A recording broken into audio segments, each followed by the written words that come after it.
Saudara, mulai hari ini pembatasan aktivitas di Masjidil Haram mulai diberlakukan. Seperti apa kondisi terkini di Masjidil Haram Mekah, Arab Saudi? Kita akan tanyakan langsung kepada jurnalis Kompas TV, Imron Fahim yang berada di sana. Imron, apakah pembatasan aktivitas di Masjidil Haram sudah mulai diberlakukan, Imron? Ya, selamat pagi, Mercy dan saudara. Ini pembatasan di Masjidil Haram, ini berkaitan dengan kesiapan untuk puncak haji di Arafah, Musdalifah, dan Mina, di mana aparat keamanan dari pemerintah Arab Saudi melakukan rekayasa arus lalu lintas di area sekitar Masjidil Haram, sehingga tidak semua orang masuk ke area Masjidil Haram. Ini penyekatan dilakukan mulai di beberapa titik jalan, mulai dari jalan di daerah Mispalah, kemudian jalan di daerah Jiyad, kemudian jalan di area Kiblah. Ini direkayasa sedemikian rupa, nantinya hanya kendaraan-kendaraan tertentu berstiker tertentu yang bisa masuk ke Masjidil Haram. Sedangkan kendaraan-kendaraan yang rata-rata kendaraan umum ini tidak bisa masuk ke Masjidil Haram.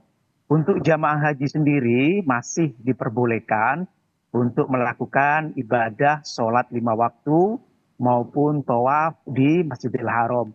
Namun memang untuk jamaah yang akan masuk ke Masjidil Haram ini akan melewati sejumlah pos pemeriksaan di mana jamaah akan dicek kelengkapan kartu hajinya, kemudian semat ataupun nusuk. Nah, bagi jamaah yang tidak memegang kelengkapan dokumen haji ini, maka akan kesulitan untuk masuk ke Masjidil Haram. Nah, berkaitan dengan kesiapan untuk Armusna, ini memang jamaah haji tidak hanya di Indonesia, tapi juga seluruh dunia saat ini tengah bersiap, sehingga mereka mengurangi aktivitasnya untuk ke Masjidil Haram. Para jamaah di hotel-hotel tengah menyiapkan fisiknya dan kesehatannya untuk menyambut Armusna yang rencananya untuk jamaah haji Indonesia akan diberangkatkan pada tanggal 14 Juni esok atau mulai tanggal 8 Zulhijjah.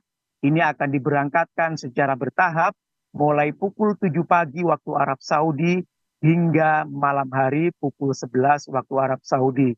Proses pemberangkatan akan menggunakan bus. Jamaah akan dijemput mulai dari hotel yang tersebar di kota Mekah, lalu diantar ke Arafah. Nah, di Arafah mereka akan bermalam, lalu kemudian pada tanggal 9 Zulhijjah atau tepatnya pada tanggal 15 Juni, mereka akan mengikuti puncak haji, yakni pada waktu siang hari, pada waktu duhur, mereka akan mengikuti puncak haji yang prosesinya akan diawali dengan sholat, kemudian khutbah yang akan dipimpin oleh Amirul Hajj.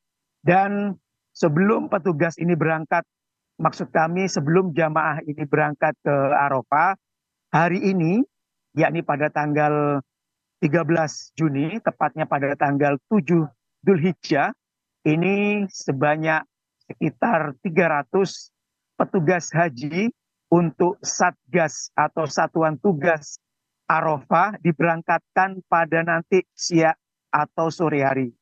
Mereka akan melakukan cek pemeriksaan terakhir fasilitas yang ada di Arafah, mulai dari kesiapan tenda, kemudian air, kemudian AC pendingin, dan juga fasilitas lain, toilet, kamar mandi.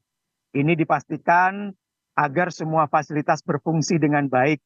Jika ada fasilitas yang kurang, nanti petugas akan menghubungi pihak Masyarik, yakni pihak layanan yang ditunjuk oleh pemerintah Arab Saudi untuk kemudian melakukan pembenahan agar fasilitasnya bisa berfungsi dan digunakan oleh para jamaah. Dan yang perlu diketahui oleh para jamaah 2 hari menjelang wukuf di Arafah, ini adalah sejumlah alat yang harus dibawa, terutama alat pelindung diri, yakni payung, kemudian masker, kemudian lap untuk membasahi kulit, ataupun alat semprot untuk selalu membasahi kulit agar tidak kering terkena sengatan sinar matahari. Terkait dengan kesiapan kesehatan, pihak Klinik Kesehatan Haji Indonesia ini telah mengerahkan tim farmasi dan juga tim kesehatan yang nantinya akan distembekan di pos klinik kesehatan mulai dari Arafah dan juga di Mina. Tim kesehatan dan tim farmasi dibekali sejumlah obat-obatan yang terdiri dari 300 item obat. Ini mulai dari berbagai jenis obat, mulai dari untuk penyakit ringan hingga penyakit kritis, ini disiapkan. Tentunya juga untuk mengantisipasi kondisi terburuk bagi jamaah haji selama di Armusna, karena dikhawatirkan saat mengikuti Armusna akan ada jamaah yang jatuh sakit, sehingga kesiapan obat dan kesiapan medis itu sudah bisa menangani jamaah yang jatuh sakit selama di Armusna. Demikian yang dapat kami laporkan dari Mekah, Arab Saudi. Kembali ke Anda di studio, Mercy. Jemaah mulai menyiapkan diri untuk puncak haji. Terima kasih jurnalis Kompas TV Imron Fahim yang melaporkan langsung dari Mekah, Arab Saudi.